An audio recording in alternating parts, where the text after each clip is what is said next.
Thursday Night Tailgate, where the spotlight is always on the positive. Tune in Thursday night from 8 to 10 p.m. Eastern Time to hear your favorite NFL legends, players, and coaches sharing their stories. Now back to Chris and Bob. I wouldn't joke about anything else that happens here tonight.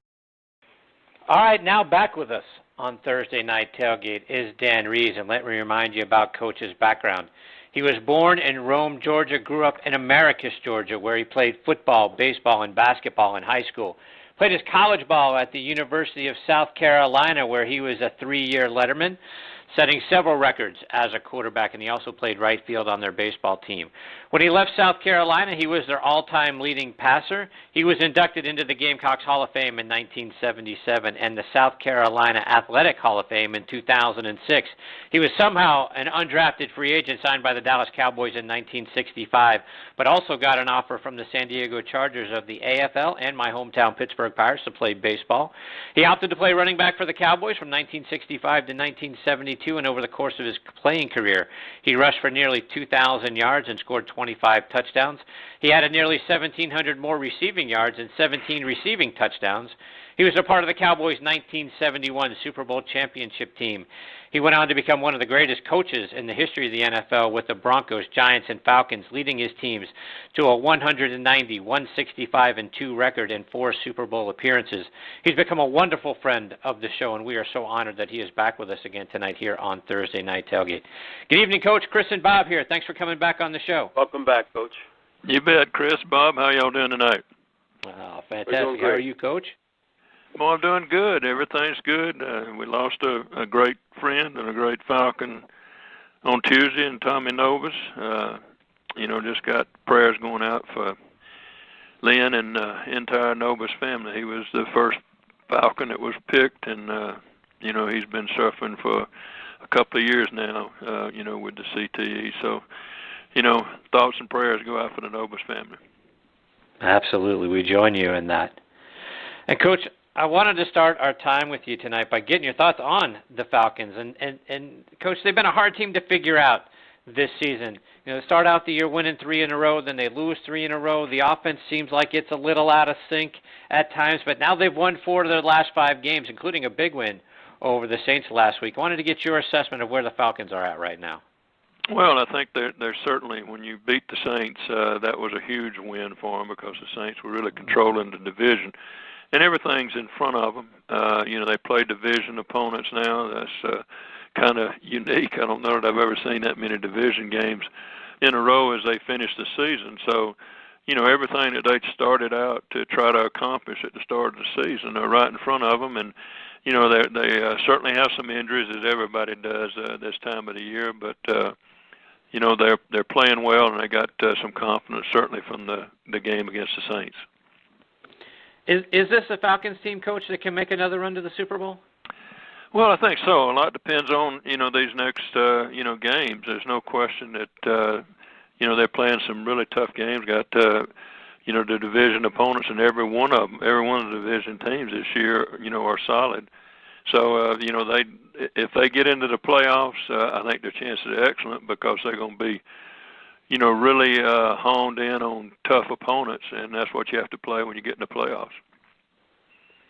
And, Coach, now with the Eagles losing Carson Wentz, has that opened up the NFC? Is it sort of anybody's conference to win now?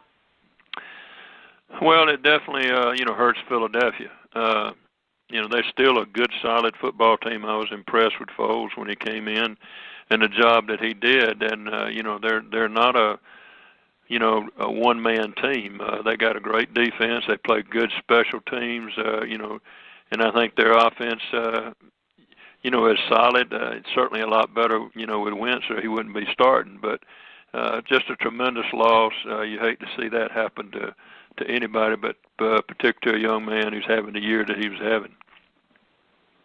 Bob, questions for Coach? Yeah, it's always a pleasure to speak with you, Coach. I was thumbing through some of your old teammates in Dallas today, and throughout the years, just the who's who and Hall of Famers and incredible. And I just picked a few at random, Coach, to ask you about, and one of them was Calvin Hill, who obviously up here in Connecticut is a legend, having attended Yale. They honored him at last year at a game, and always seemed like a very, very good teammate, cerebral guy. What are your memories of a guy like Calvin Hill? Well, first of all, he's the one that put me into coaching. He beat me out. You know, I was a running back until Calvin came, and he was Rookie of the Year, and, you know, I became a player coach, and so I was fortunate enough to, you know, be able to coach Calvin. And you're right, he was an outstanding athlete, but, you know, you could play him at so many different positions because he's extremely bright. But, you know, we used to kid him, you know, Calvin could get tackled and fall for about 4 yards. He was so tall and such a, you know, tremendous athlete. So he was, you know, great. The coach was Rookie of the Year, came in and made Rookie of the Year his first year, and, you know, was just a solid performer, you know, for the Cowboys. And, you know, Calvin is just an outstanding person on top of that. And also on those Cowboy teams of the early 70s, coach, was Mike Ditka. And did you have any idea back at that point that he would be coaching material, that he would be able to lead guys and be a tough guy? Well, I tell you, you know, that was a strange trade, you know, to Coach Landry when he brought Mike Ditka in, because we had, you know, had played, you know, against Mike when, you know, he was with the Bears, and you know, he was a tough competitor, and we'd had some players that, you know, got in some altercations with him, so it was kind of a surprise when they brought him in, but he was exactly what we needed.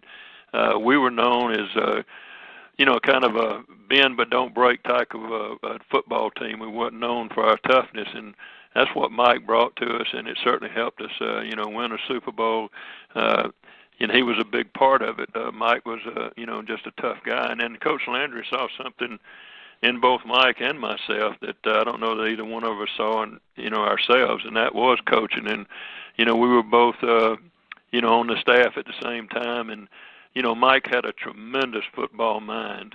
You know, being in meetings with him, you know, every day, you know, he has had so many ideas. If, you know, you think about it, you know, the way the Cowboys, you know, came up and you know, went to the shotgun, really and truly that was one of Mike's suggestions, you know, was to go to the shotgun when we were on the staff and talking about what we could do to improve. So Mike just had a great football mind and great competitor, and the toughness that we needed, you know, with the Dallas Cowboys. And Coach, talking about tough guys, when you played in the era against guys like Dick Butkus and Ray Nitschke, Deacon Jones, Joe Green, Alan Payton. I mean, I could go on and on. What was it like being a running back playing against those guys? Well, it you know, certainly being hit by some of those guys that you mentioned, you know, was not a lot of fun. But thank goodness we had, you know, 5 offensive linemen up there that, you know, were really good athletes, and, you know, had a quarterback through Don Meredith and then through Craig Morton, and, you know, that and Roger Staubach that, you know, really helped us, you know, a great deal. But no, those players that you mentioned, Dick Butkus, Deacon Jones, those are 2 of the greatest players that, you know, I played against. There's no question that, you know, they deserve to be in the Hall of Fame because they were awesome players. And Coach, looking back over the, you know, the full breadth of, you know, your time in the NFL, you've been a part of 9 Super Bowls. 5 with the Cowboys, both as a player and as a coach, 3 with the Broncos, and then 1 with the Falcons. Looking back at the, you know, the evolution of what the Super Bowl was to what the Super Bowl is, how has that game evolved, you know, since you first played in it back in 1970? Oh gosh, I mean, you know, when we went to the first Super Bowl, you know, it was a big deal because it was a 2-week deal, and that's what made it so difficult. Is because you're used to, you know, just playing 1 week. You play the next opponent, and you have 1 week to prepare. But when you have 2 weeks, you know, that was a tremendous difference. And then, you know, just the magnitude of interviews that you had to go through just was such a distraction. I mean, there's so many things that distract you in the Super Bowl that you have to learn to, you know, to deal with, you know, if you're going to be successful. So, you know, everybody wanting a ticket. You know, you got friends and family that you hadn't seen in years that, you know, expect to get tickets to the Super Bowl. So that's a big distraction, too. So, you know, just a lot of things, but it's grown to be such a spectacular event year in and year out. So it's just grown bigger and bigger, and, you know, they got a great name for it. When they came up with Super Bowl, that's a great name for it. Bob, more for Coach? And, Coach, back in 66, 67, I was looking back at some of your own stats, and you carried the ball a lot and you caught a lot of passes. During that era, Coach, was that a Tom Landry thing that you knew you would be utilized both out of the backfield and as a pass catcher? I mean, your versatility obviously made you a very, very valuable player in this league. Well, in 1965, I made the team as a rookie, and I played very little, but played a lot on special teams. And then that off season, Coach Landry came up with the idea of going to multiple formations, putting people in motion and so forth, trying to isolate Bob Hayes to where they couldn't double team him, and he was such a force. And he moved Mel Renfro from defense over to halfback to accomplish those things because he was a leading punt returner, in the league. And I was playing behind Mel. And through the 6 preseason games that we played, Mel was averaging, over 6 yards a carry and was really lighting it up. And then he got hurt in the last preseason game, and I ended up moving in and starting at the running back. So I learned to do the same things that he did of going in motion, kind of being a wide receiver, coming out the backfield and catching. And Don Meredith, was a great quarterback that, knew and had the concept, and he, had thrown the ball a lot at SMU.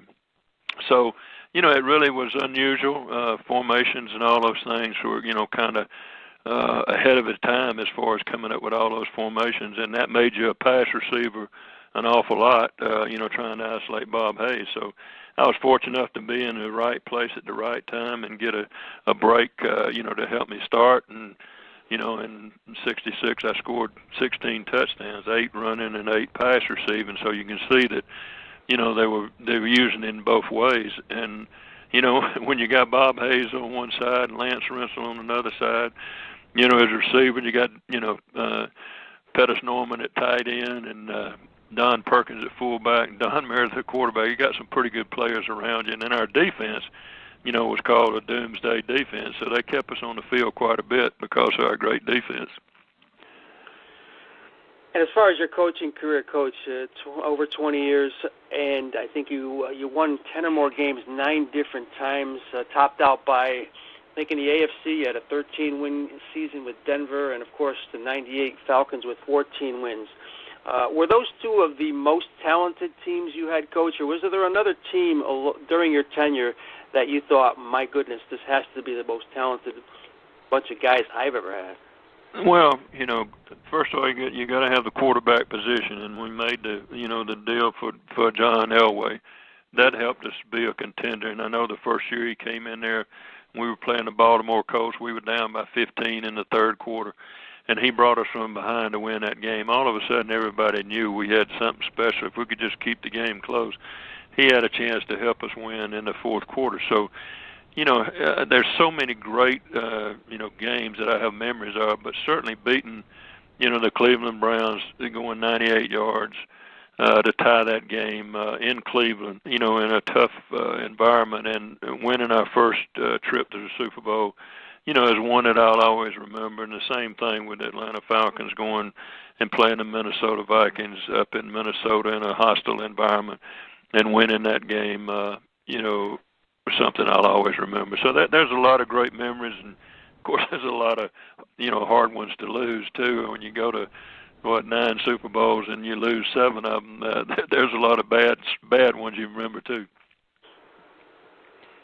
Coach, one more before we let you go. And looking around, the NFL now, there's typically at least one team in each conference that's, starting to peak at the right time, heading into the playoffs that people say, boy, I wouldn't want to have to play them, in the playoffs. Is there a team that you look at in each conference right now that you say, boy, I'd sure hate to have to face them in January? Oh, gosh. There's several teams, but, certainly Pittsburgh, watching them the last couple of weeks, have been impressive. It's going to be interesting to see how they do in the next couple of weeks. Also, you always got to think about the, the Patriots, and because of Tom Brady, that's probably one of the worst games I've seen him play. This past week against Miami. So, I think that in the AFC, those are 2 teams that you got to worry about.